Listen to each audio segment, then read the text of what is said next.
There are lots of reasons why budgeting for food makes sense. You end up with more money in your pocket and more time to spend on things you enjoy.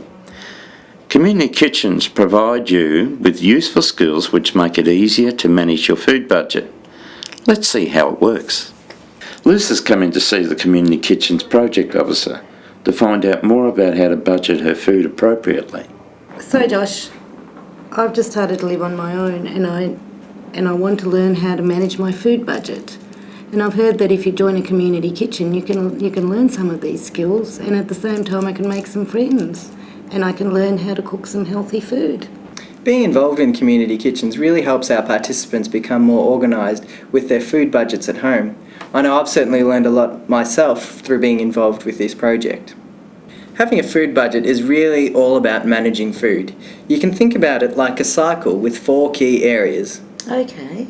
This cycle is all about helping you to get organised to manage your food budget. The 4 key areas are planning a menu, shopping, cooking from scratch, and storing food. The main idea about this cycle is to use whatever resources you have at your disposal to help you get the most out of your dollar. I'm going to go through each of these areas in a bit more detail, and then you'll see how you can improve your own budgeting skills.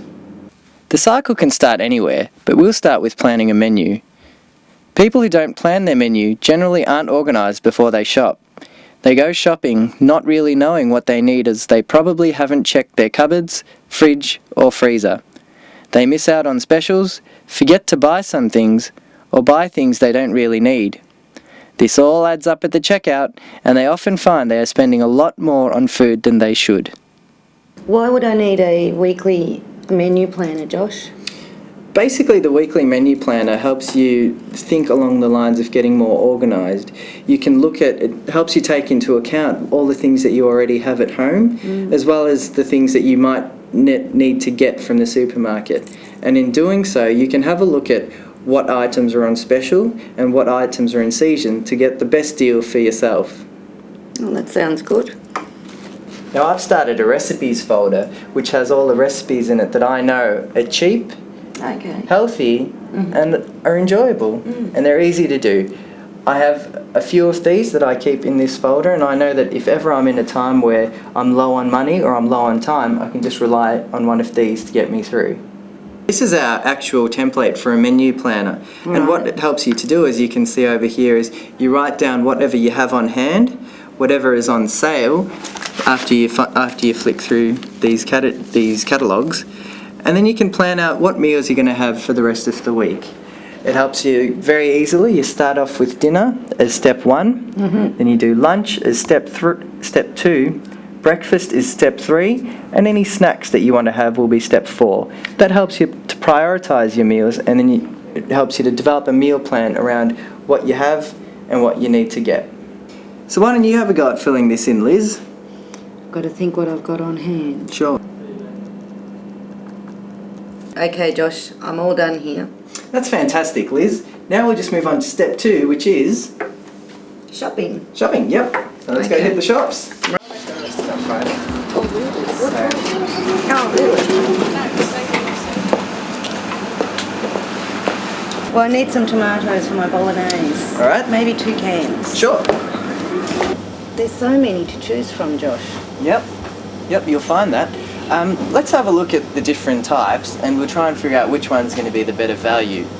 Now, when we're looking at the different types, you need to consider not just the overall price, but also the size of the product and sometimes the ingredients of what's gone in.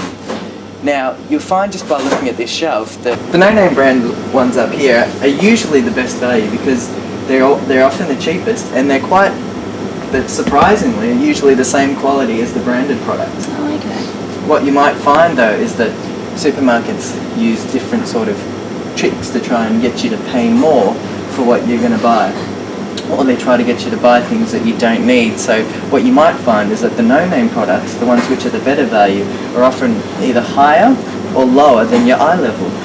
Now, I'll take 2 of the no-name. Sure. Did you want a hand with that? But I can't reach them. Yes, please. Thank you.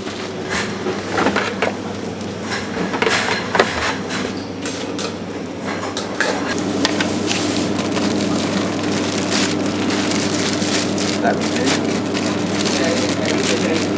Okay, Josh, we're off to get our spaghetti. do. Okay, spaghetti. Oh, wow. These are on special. Now, Anne, it's very important that you stick to your shopping list because otherwise you'll end up buying things that you don't really need. Now, some good tips for getting your shopping done under budget. You never buy stuff that you don't need. Stick to your shopping list. Know the layout of the supermarket. Avoid browsing too much. Only buy a discounted item if it will replace another item on your list or if you know you will definitely use it. Well, Josh, that all makes sense. I will try to eat before I go shopping because all this food's making me awfully hungry. Let's just finish off the rest of the shopping and then you can tell me about the next cycle. Okay.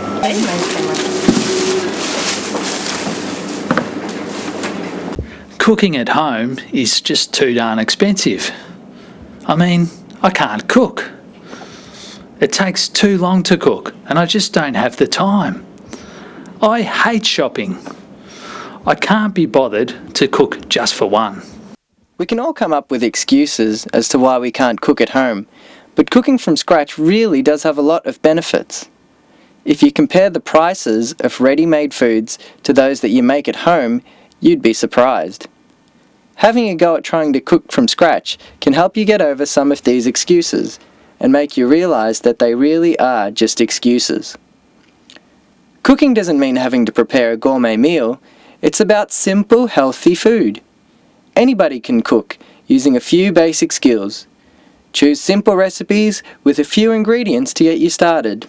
Joining a community kitchen group can help you forget about the excuses, and you will pick up enough skills to start cooking from scratch and really enjoy the whole process. You also learn what food to keep in your cupboards, fridge and freezer so you always have something on hand that you can use. One of our participants recently told me about a time when she felt unmotivated to cook. Let's see what she did. I can't be bothered cooking tonight. Maybe I should call Carol.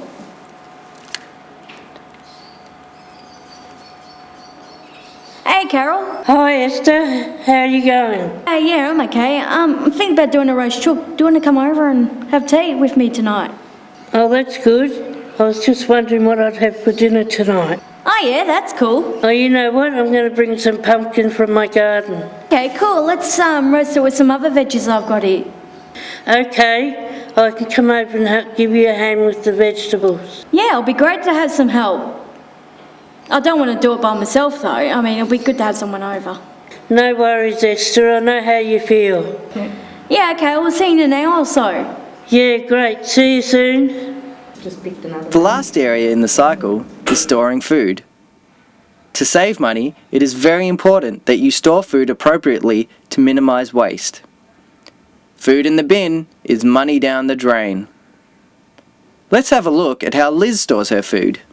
As you can see, Josh, I stock my pantry with just basics. Pasta, rice, baked beans, lentils, flour, dried fruit, natural bran, unprocessed. Just various items. That's fantastic, Liz. I can see here that you've got all the basics that you'd need to get a meal going, and all you really need to do now is to go out to the shops and buy your fresh produce, like your fruits and your vegetables and your meat products. Well, Josh, this is my fridge, and I always seem to be throwing out a lot of food. A couple of things you could do here, Anne, is you could put all of your veggies together at the bottom tray. That way they don't get lost in different parts of the fridge. And you'll always know where they are. Another important thing to do is to make sure that the newer products go in behind the older ones. First in, first out. That's the way it should be. That way the older ones don't get stuck somewhere at the back of the fridge and then you start using the new ones, making the old ones go off and then you have to throw them out. And I have a small freezer, Josh. I label all my food and I also date it so that I know before I go shopping what I have and how old it is. Well, that's fantastic, Liz. It seems like you've got this quite well organised as it is. Have you considered bulk buying foods to cut down on the cost of ingredients? Well, I have, but I really don't have the space.